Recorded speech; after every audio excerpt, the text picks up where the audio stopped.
Iniciamos en FSalud una serie de debates sobre investigación y desarrollo en los hospitales españoles. Y lo vamos a abrir con la aplicación de la aféresis terapéutica en el Hospital Gregorio Marañón de Madrid. Este proyecto lo ponemos en marcha en colaboración con el portal de información para médicos y sanidad. Y este primer programa lo hemos traído aquí, a la agencia EFE, a FSalud, para iniciar el recorrido por los centros sanitarios donde vamos a aportar mucho conocimiento sobre innovación e investigación.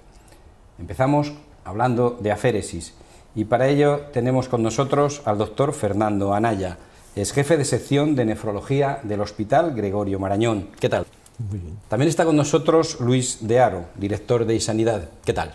Muy bien, muchas gracias. Un gusto estar aquí en este ciclo sobre investigación en los hospitales españoles. Perfecto. El doctor Anaya lleva 35 años practicando la aféresis terapéutica y desde hace más de 5 con una aplicación concreta en la lucha contra el Alzheimer. Es un especialista destacadísimo en esta terapia. Es presidente del Grupo de Trabajo de Aféresis de la Sociedad Española de Nefrología. También es médico consultor especialista de los países latinoamericanos y de los países de la Europa del Este, como Rusia o Bulgaria. Y ha recibido recientemente, por su trayectoria profesional en este campo de 35 años, ha recibido el Premio a la Excelencia Sanitaria del Instituto Europeo de Salud y Bienestar Social, un organismo vinculado a la OMS. Doctor, la aféresis no es demasiado conocida, la sociedad quizás no la conoce como otros tratamientos, y lo primero que queremos que nos explique es qué es la aféresis terapéutica. Muy bien. Bueno, pues la aféresis no es ni más ni menos que una modalidad terapéutica que consiste en la eliminación del torrente circulatorio de aquellas moléculas, aquellas sustancias, aquellos inmunocomplejos, aquellos depósitos que condicionan o perpetúan una enfermedad. Así de fácil.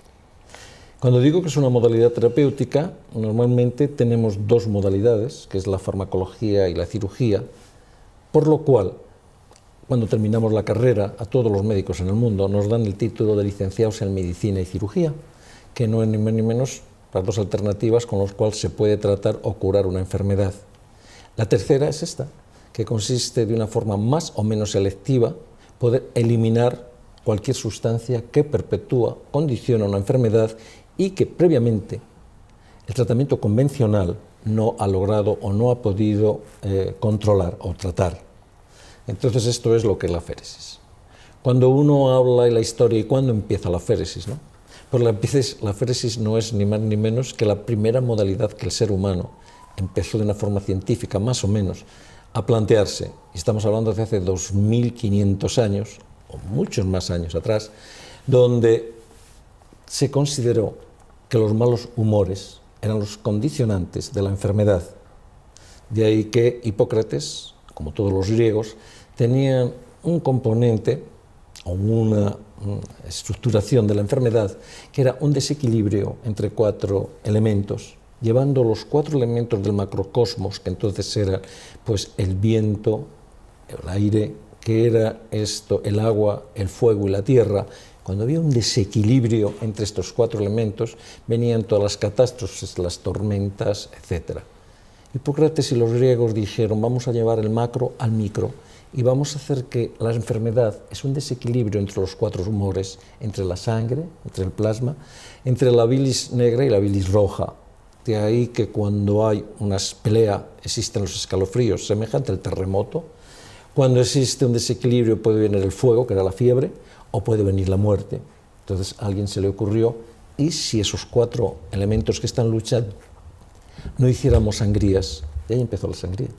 La sangría, esa historia de la sangría, se la pasó a Alejandro Magno, y Alejandro Magno conquista el mundo, justamente del mundo oriental, diciendo que él no iba a matar a nadie, sino que llevaba un nuevo procedimiento de cura, que eran las sangrías.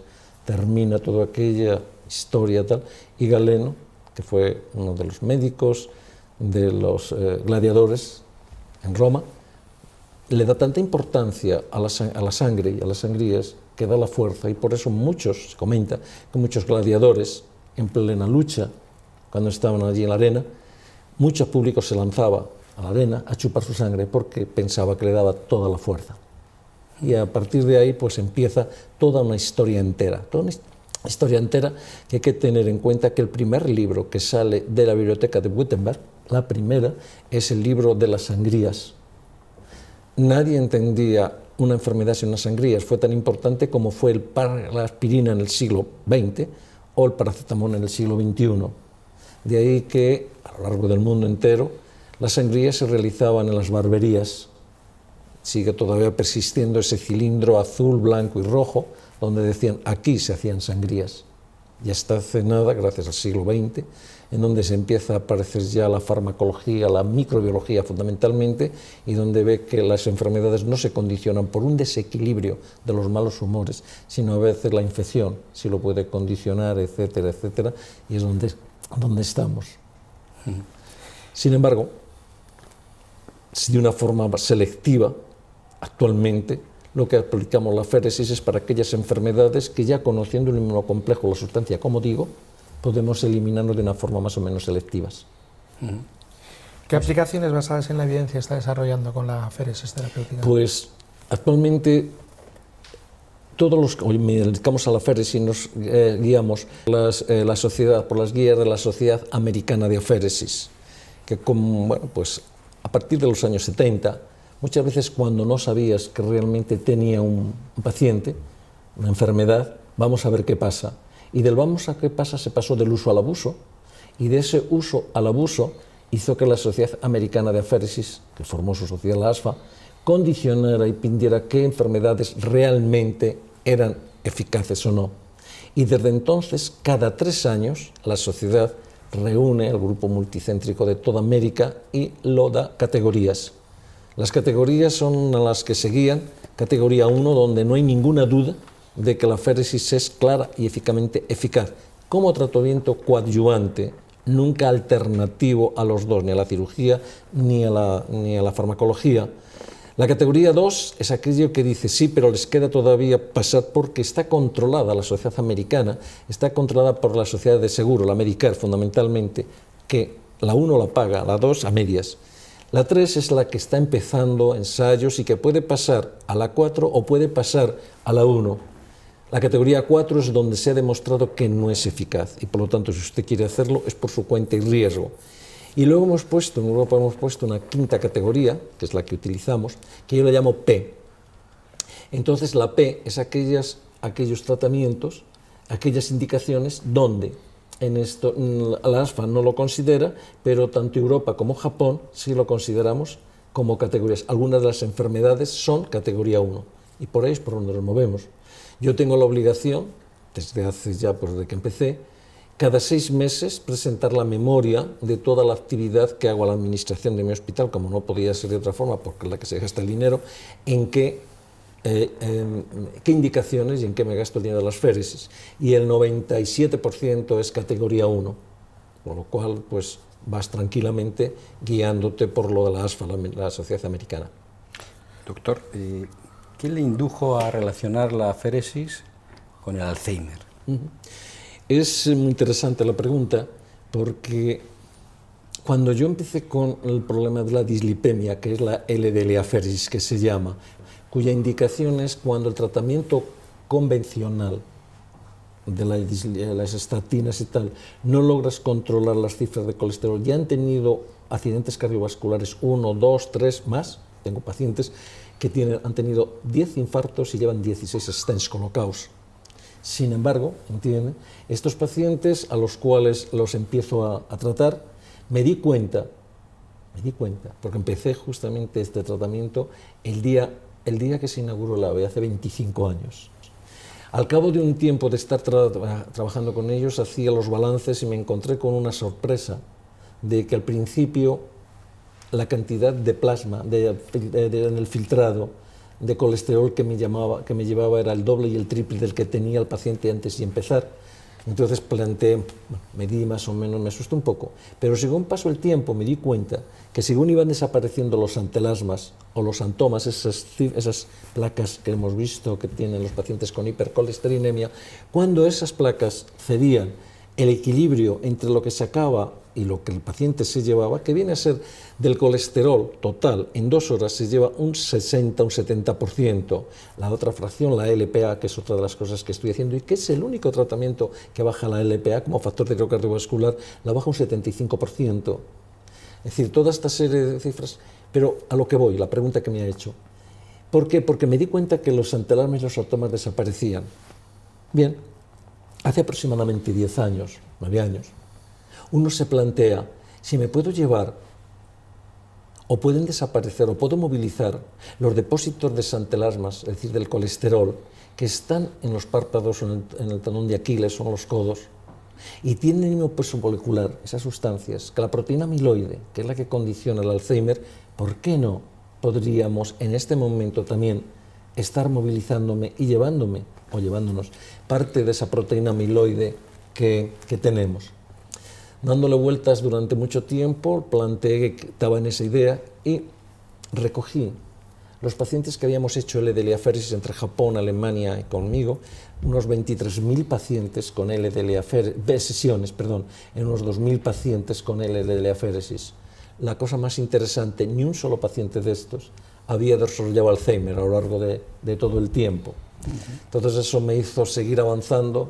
Madrid, bueno, pero en Barcelona, gracias a la Fundación de Alzheimer con Mercè Boada, y bueno, pues hay que decirlo, a la industria Grifols apostó por hacer un proyecto que hace 10 años, 8 años comenzamos, cuyos resultados con Pittsburgh, con Italia a nivel mundial, doble ciego, randomizado, muy serio, y cuyos resultados están a punto de publicarse en el Lancet.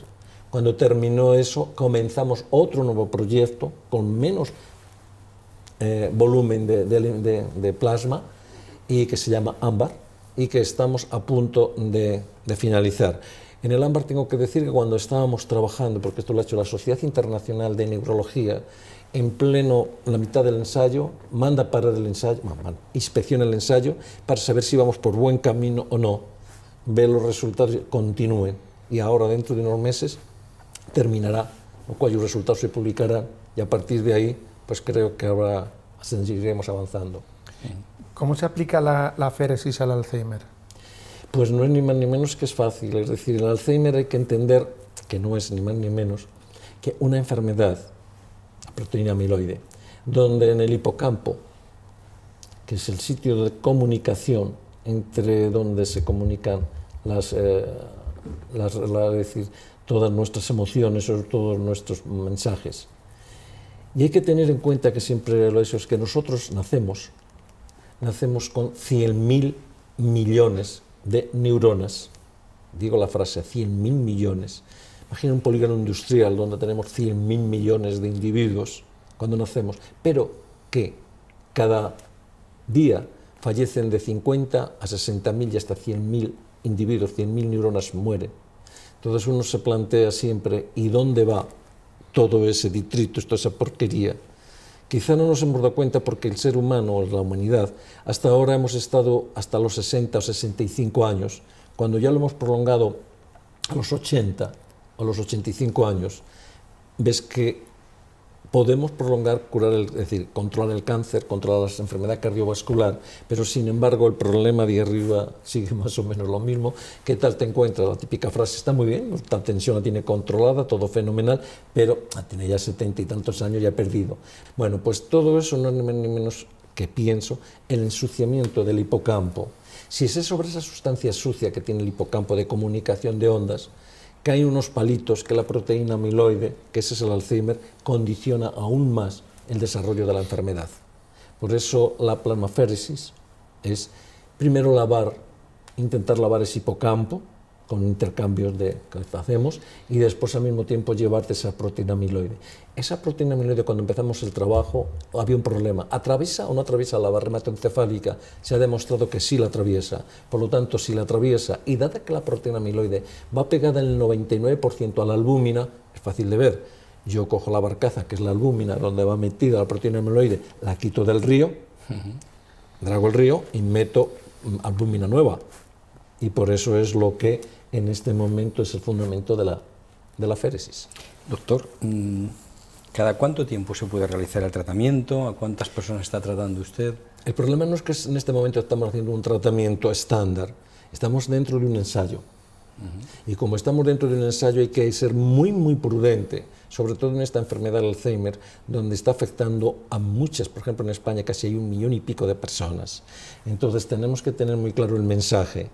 Vamos por buen camino, estamos todo controlándole, pero no podemos decir que hemos dado ya con el tratamiento, porque quizá una esperanza incierta hace mucho más daño que una esperanza en el que estamos navegando. Yo creo que es el camino. Quizá, ¿cuál es el camino? Pues que el Alzheimer, el tratamiento con aféresis, habrá que empezarlo quizá 10 años antes de cuando haga demencia. Es decir, cuando alguien empieza a hacer, porque desde que uno se le puede diagnosticar, que hoy día hay pruebas para demostrar el Alzheimer de imagen, hasta que desarrolla la demencia, pueden pasar 10 a 15 años. Entonces, ¿para qué llegar a la demencia? Es como que estuviera nevando. ¿Para qué voy a esperar que se me atasque la calle?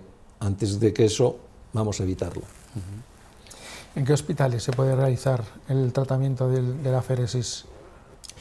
La aféresis como tal la podemos hacer de una forma aguda o de una forma crónica. Entonces hay muchas indicaciones agudas que actualmente se están haciendo en muchos hospitales por parte de los hematólogos, es decir, hacen por la plasmaféresis. Pero la plasmaféresis no es solo el procedimiento de la aféresis terapéutica, yo utilizo como 18 procedimientos diferentes dependiendo de la molécula. En las indicaciones agudas, pues en muchos hospitales claro que se está haciendo, pero lo que sí es programar para las enfermedades crónicas que cada comunidad tenga un centro de referencia para que puedan referirles o transmitirles a esos sitios para hacerlo. Y eso queda por ver el que nos sentemos, tenemos la Sociedad Española, tenemos el grupo de trabajo, habrá que sentarse con la administración y junto con la administración que digan ellos cuáles son los lugares. ¿Se está formando la gente? Sí, porque nosotros ya hace ya 4 años en la universidad estamos formando el máster de aféresis terapéutica entre nefrólogos, con lo cual estas personas salen especializadas ya para poder desarrollarla. Doctor, ¿este tratamiento es caro? La pregunta de siempre cuando me hacen algo en medicina, yo para mí nunca, es decir, la vida de una persona no tiene precio, es decir, no tiene precio en el sentido de que el precio no lo ponemos los médicos, a veces los ponen los medios y la industria o los intermediarios, entonces quiere decir que a veces no es tan caro porque, bueno, recuerdo a veces en ciertos lugares donde he estado que una columna en Japón valía hacerlas $7 y luego después se venden una cifra mucho más alta. Entonces, quiere decir, es eficaz. Primero, salva a estas personas, sí. Luego, el precio, vamos a controlarlo, porque a la larga el precio puede ser muy barato. Una persona que, como estos de dislipemia, que llevo tratando 25 años, todos han tenido 1, 2, 3, 4 y 5 infartos, y tengo hasta 9 infartos, como he dicho antes, y 16 stents. No han vuelto a tener otro accidente más. Entonces, problema de calidad de vida. Segundo, no he tenido que hacer angioplastias, no hemos tenido que hacer bypass, cirugía, con lo cual es mucho más barato. Y lo vengo a hacer una vez al mes, una sola vez al mes, de forma ambulatoria. Lo hace y se va 2 horas. Los tratamientos muchas veces son más que un gasto, una inversión. Por supuesto, yo creo que la mejor inversión que una persona puede tener es tener la esperanza de vivir, pero sobre todo confianza de vivir de una forma sana, ¿vale? No depender de nadie. ¿No tiene entonces efectos secundarios? Yo por lo menos hasta ahora lo que he tenido mientras estamos depurando. Es decir, para mí la aféresis, siempre lo digo, es como si yo entro en una habitación y hay monóxido de carbono, que no veo, pero es la que mata. Quien lo produce es el brasero. Entonces, la aféresis no es ni más ni menos que abrir la ventana para que se escape el monóxido de carbono. Y eso no tiene efectos en manos expertas, eso sí, de personas que saben manejar la circulación extracorpórea, como es en nuestro caso, que lo manejan nuestras enfermeras en nefrología, que tenemos cerca de 400 pacientes en diálisis. Es más fácil hacer una aféresis que una hemodiálisis, mucho más fácil. Doctor, usted está aplicando la aféresis a muchas enfermedades, sí, pero tiene unos proyectos de cara al futuro interesantes. Como mínimo. Fibromialgia, sí, neuroregeneración, rejuvenecimiento, que es casi la palabra señuelo de lo que queremos, ¿no? Vale. Cuando uno, por ejemplo, se pone a lavar la sangre, te llevas algo importante, la inflamación. Siempre digo lo mismo, cuando uno ve el fuego, ve el humo, ve las llamas, pero eso no es lo que hace daño del fuego, el fuego lo hace el calor. Y el calor es el que hace asar la carne o hace cocer el pan, que no lo vemos, ese ladrillo refractario que es el que da el calor. En el organismo, cada vez que hay una lucha, hay calor. Y el calor es la inflamación. Yo trato cantidad de enfermedades. Ahora mismo acabo de tratar, cuando venía para acá, un síndrome de una neuritis óptica, un síndrome de Derwins. Estas personas son jóvenes y se quedan ciegas. Y en cuestión prácticamente de 2 o 3 sesiones, comienza la vista. Empiezan a ver. ¿Cuál es? No hay un marcador. Posiblemente la inflamación que hay a nivel de nervio óptico. Posiblemente. Y así podríamos encontrar a muchas explicaciones. ¿Por qué el problema de evitar, cuando hago LDL-aféresis en pacientes con dislipemia, el colesterol? Porque ese endotelio está inflamado. Y muchos de los efectos que hace la LDL-aféresis en 2 horas, que baja el colesterol en un 70%, yo empiezo con referencias de colesterol de 300 y se van con 120 a su casa en 2 horas. Empiezo con una LDL de 180 y se van con 80 o 60. O en una LPA, una fracción que otro día me gustaría dar una charla sobre la LPA, la desciende un 70%. Bueno, pues ese descenso, ¿qué hace el endotelio que está vivo? Libera el máximo vasodilatador, que es el óxido nítrico. Libera un gas. Y ese gas le hace respirar. Eso se ha visto inyectando papaverina en el miocardio después de una LDL-aféresis. El 80% mejora la permeabilidad miocárdica. Pero más todavía, ese estímulo hace que células progenitores endoteliales que se están produciendo, simplemente el estímulo de descender en 2 horas, toda esa serie de factores hacen liberar esas células endoteliales progenitoras, lo cual vienen a esos adoquines a poderlo recuperar. ¿De acuerdo? Entonces, otro de los proyectos que me tiene, como siempre, dándole vueltas a la coco, yo siempre digo una frase, que lo ideal del hombre es no envejecer. Y uno no envejece cuando todos los días continúa siendo niño. ¿Y cómo continúa siendo niño? Preguntándote todos los días ¿por qué? ¿Y por qué? ¿Y por qué? Teniendo una inquietud por las cosas. Así no envejeces. Uno envejeces cuando miras para abajo. Entonces, una de las cosas que ahora me tiene importante es sobre la neurogénesis. ¿Podemos recuperar el cerebro? Porque ¿para qué me sirve una persona que tenga 90 años? Le lave el hipocampo y le deje con ese hipocampo, con esos árboles que están alrededor de ese lago secos, ¿y si los puedo reflorecer?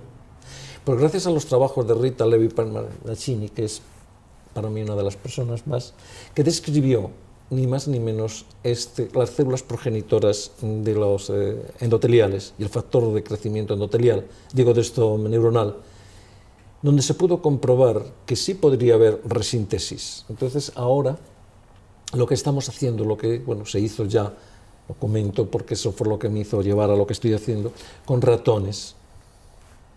Se cogieron ratones en los cuales tenían ratones que tenían una edad semejante a personas por debajo de 30 años, 25 años, con los cuales esos ratones se les colocaba sobre una plataforma, que había diferentes lucecitas, y una al final de ese tablero que era el verdadero por donde se escapaba.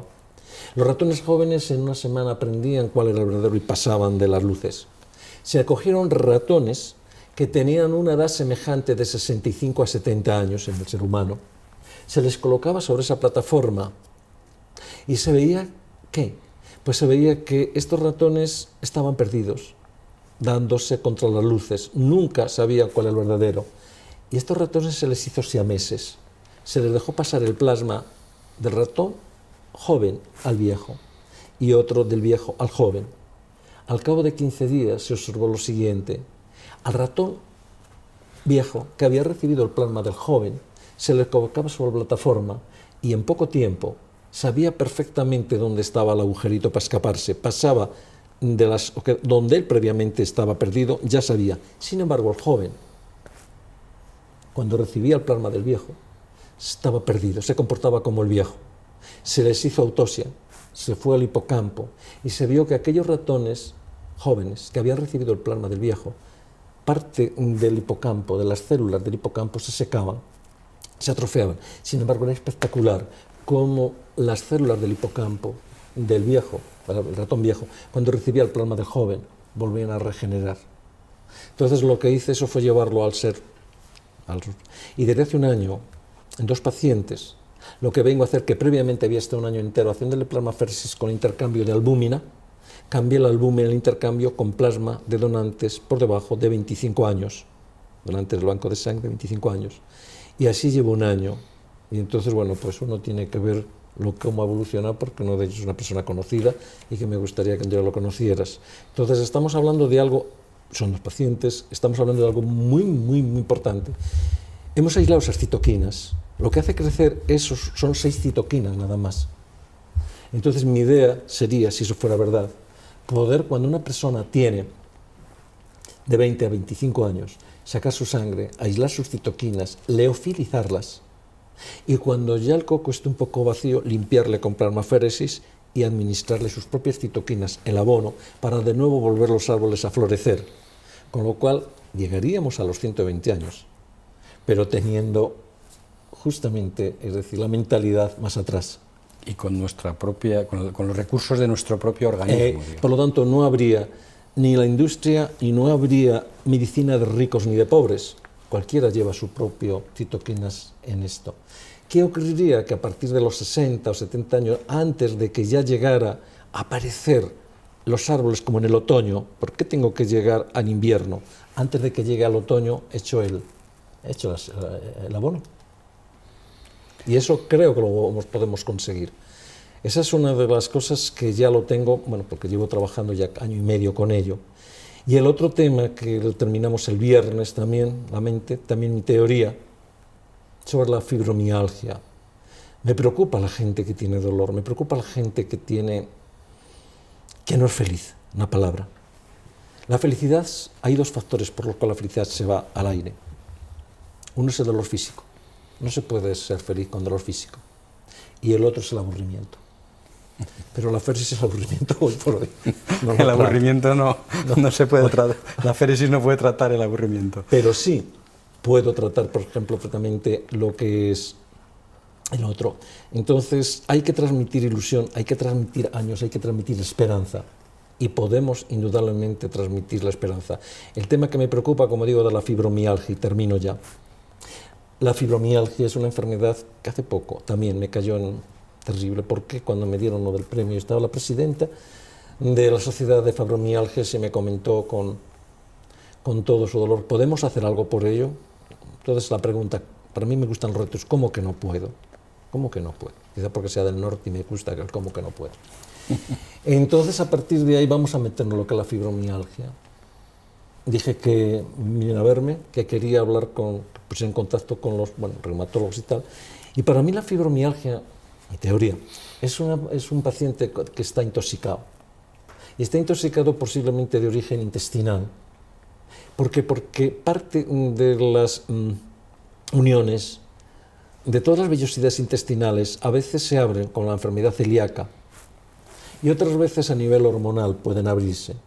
Y cuando digo nivel hormonal, porque se da en mujeres, que normalmente el 90% son mujeres, que se vienen a dar aproximadamente desde los 20, 22 años hasta los 40, posiblemente el factor cíclico hormonal haga abrir esas compuertas, esas uniones de la vellosidad, haga pasar sustancias, rezume el intestino y como respuesta a ese rezume hace que esté la inflamación y sustancias por el organismo. Entonces mi planteamiento es, que lo planteé el otro día, no más de un mes, no más de un mes, vamos a hacer 10 pacientes y vamos a hacer un programa de tratamiento. Doctor, lleva usted 35 años con tratamiento de féresis, creo que tiene cuerda para otros 35 o más. No sé si con plasma joven o menos joven, da la impresión de que usted tiene plasma joven. Sí. Y en ese sentido, pues le agradecemos muchísimo todas estas explicaciones. Muchas gracias por nosotros y por todos los que nos ven, porque verdaderamente... Otro día quedamos otro tema, que es el rejuvenecimiento, pero ya lo dejamos abierto para otro día, ¿vale? Sí, porque tendremos mucho tiempo, vamos a ser todos muy jóvenes. Y que tendremos de mujeres y que me pregunten. Muchísimas gracias, doctor. Muchísimas gracias, Luis. Este ha sido nuestra primera piedra en este importante camino para dar a conocer multitud de investigaciones en muchos hospitales de España. El primero lo hemos querido hacer aquí en la agencia EFE, en EFE Salud. Es un punto de partida para ofrecer mucho conocimiento con un fin muy claro, el doctor lo ha dicho, que es evitar el dolor físico y trataremos también de evitar el aburrimiento. Gracias. Yo quería terminar dando las gracias a los medios de comunicación. Una persona puede decir, puedes hacer, puedes ser el number one en todo, pero si no se difunde no sirve para nada, como si no se publica. Entonces, esto es obra de todos, el ven y cuéntalo es obra de todos. Y el día de mañana, ojalá, pues todos hayamos contribuido a que dentro de unos años nadie tenga dolores en la fibromialgia, vuelvan a ser jóvenes, no hay Alzheimer y dirá, pues mira, un día nos juntamos unos cuantos, alguien pensó que había que tirar para adelante, lo difundimos, creímos en estas cosas y lo hemos conseguido. Pues mira qué bien. Muchísimas gracias, doctor. Muchas gracias.